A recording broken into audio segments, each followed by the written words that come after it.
Hi, I'm Netter, and this is Netter's Network. Today we're going to talk about job hunting. Now, if you're like me, you were a victim of the pandemic. I lost my job April of last year, and it wasn't just me. Most of my company got laid off because of the pandemic because there's no work. Yeah, kind of sucks, huh? And trying to find a new job, well, it's been slow going because no one's been hiring, because there's no business, because of the pandemic. But there is hope. There are some companies that are still hiring, that never stopped hiring, and those are the companies you want to try and look at if you need something right away. Even if it's not exactly what you're looking for, but you need that paycheck, maybe your unemployment has run out and you need to get something.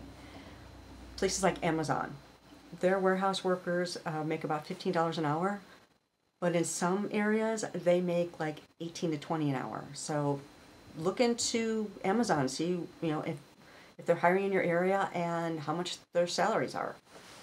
There are other companies like Target, they're always hiring.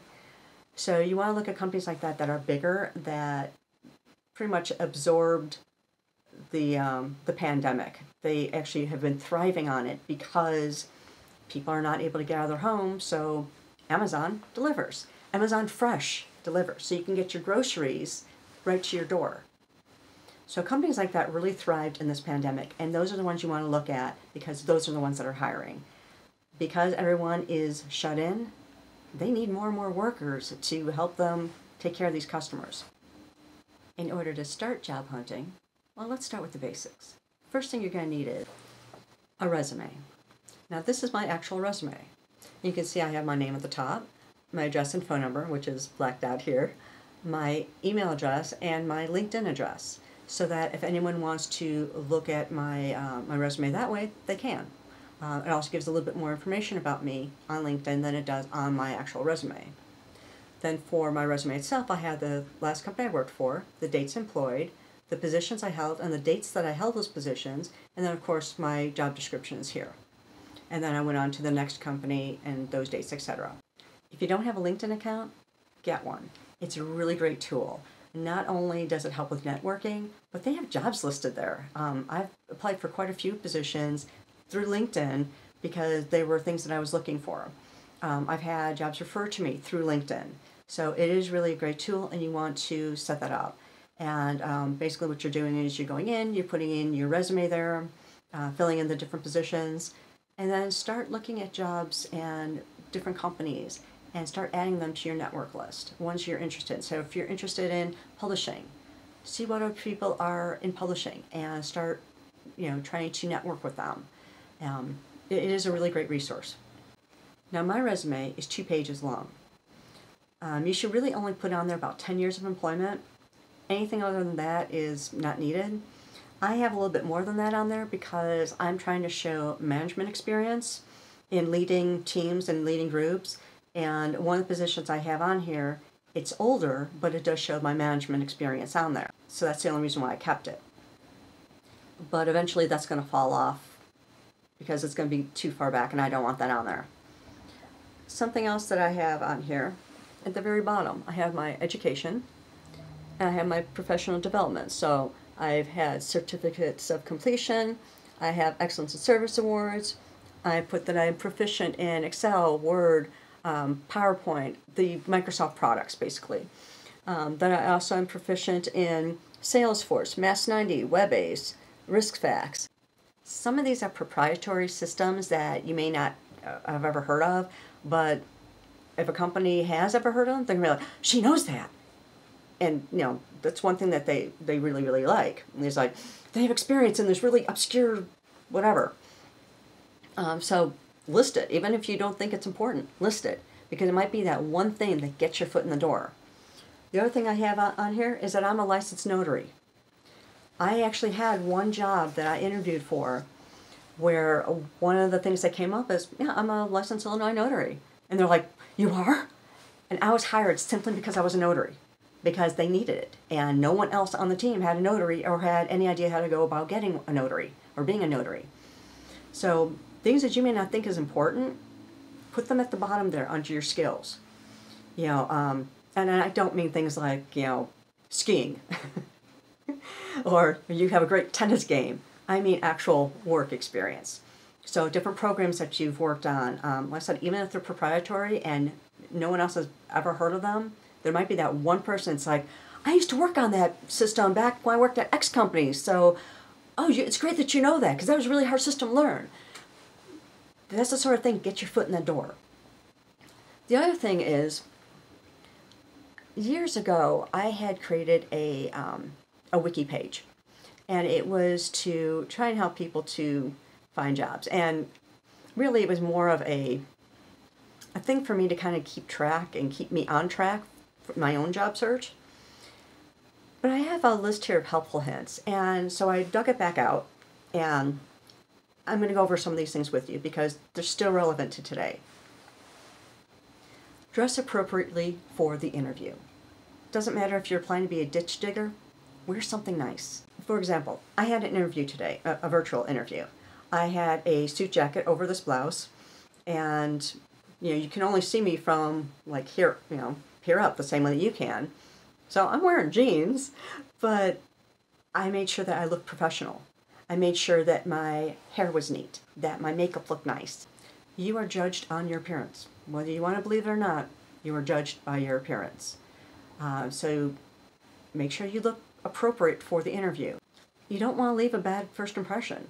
You don't want them to see you on these virtual interviews and go, they didn't put forth any effort whatsoever. They just rolled out of bed and got in front of the camera. What is that saying for their work ethic? Are they going to do a good job for us if this is the way they present themselves for an interview? So keep that in mind.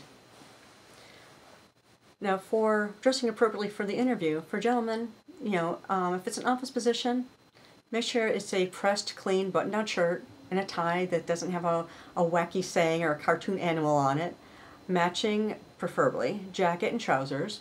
If not, like black trousers and a sport coat. Make sure you have matching dark socks and polished shoes. That's dress shoes, not tennis shoes. I have seen many people come for interviews at different companies I worked for that were dressed so inappropriately, and it's like, yikes. I've seen people show up in board shorts and tank tops for an office position. It's like, are you kidding? You're not going to be able to wear that every day, and even if you were able to wear that every day in a very casual environment, you don't show up that way for an interview. So you're not going to wear jeans and a t-shirt or polo shirt, not even at a job fair. Yeah, I know they're cattle calls, but the prospective employers aren't going to hire you if you look like a slob. They won't even take your resume. If they do, I can guarantee they're just going to dump it in the trash the moment you turn your back. Because, this is the way they present themselves? I don't want that at my company. Now, for the ladies, a skirt or trouser suit, nylons, no snags or runs. Bring an extra pair with you. You'll thank me later. I can't tell you how many times I've been at an interview or a job fair and my nylons get snagged on the chair I'm sitting on. I was very glad to have that extra pair of nylons so that I was able to quickly run to the bathroom, change, and be presentable. You also want to have polished shoes, and as mentioned, for the gentlemen, don't wear jeans, not even to a job fair. For both men and women, make sure your hair is clean, neat, and combed. That means that if you dye your hair, take care of that 2-inch growth that stands out like a sore thumb. And if your hair is several colors, pick one natural color and dye it all that one color. You can go back to the purple streaks after you land the job. As an aside, if you have gray hair, unfortunately, it makes you look old. And although prospective employers aren't supposed to judge you on age, they do. Consider dyeing your hair. You'll actually be amazed at how young you look. And you don't have to do anything drastic. If your hair was brown before, dye it brown. You want to stay as close to your natural hair color as possible. Men, if you have a beard or a mustache, make sure it's neatly trimmed. You don't want to look like a caveman. You can actually dye your facial hair to match your hair. There are products on the market just for that purpose called Just for Men. If you have any piercings, remove them. There's nothing that distracts a prospective employer more than watching your piercings move with your facial expressions.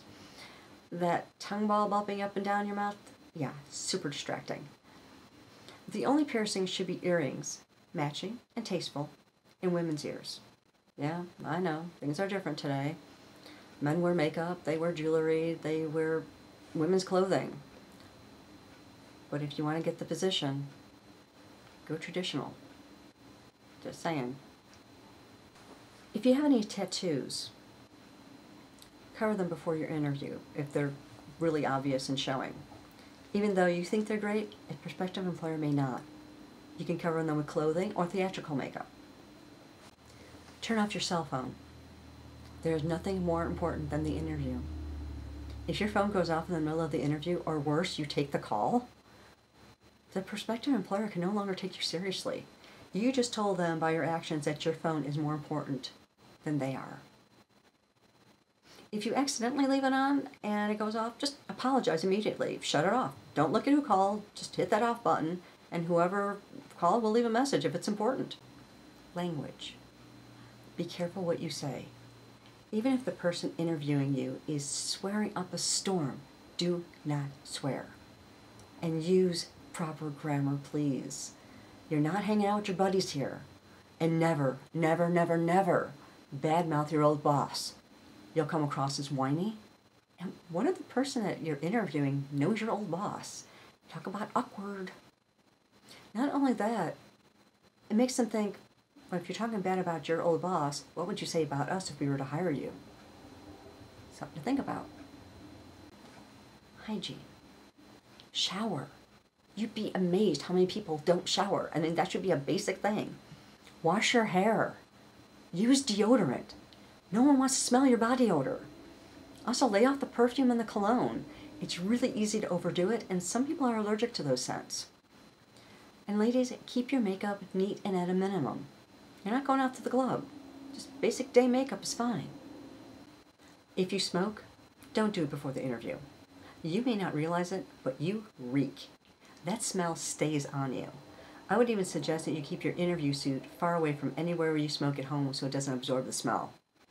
Your resume. Plain white paper or ivory. No scents, no artwork, no pictures of you and your dog.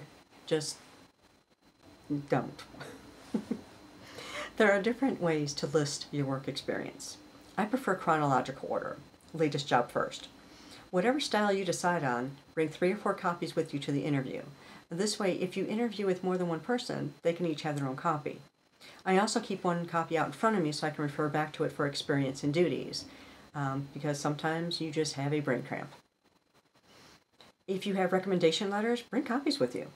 It's impressive to hand over your resume with your letters of recommendation. It shows you're organized and your previous employers thought really well of you. If you can't get your boss to write a letter, ask a coworker. They probably know you better than your boss anyway. If you have a copy of your last review, and it's good, bring a copy with you.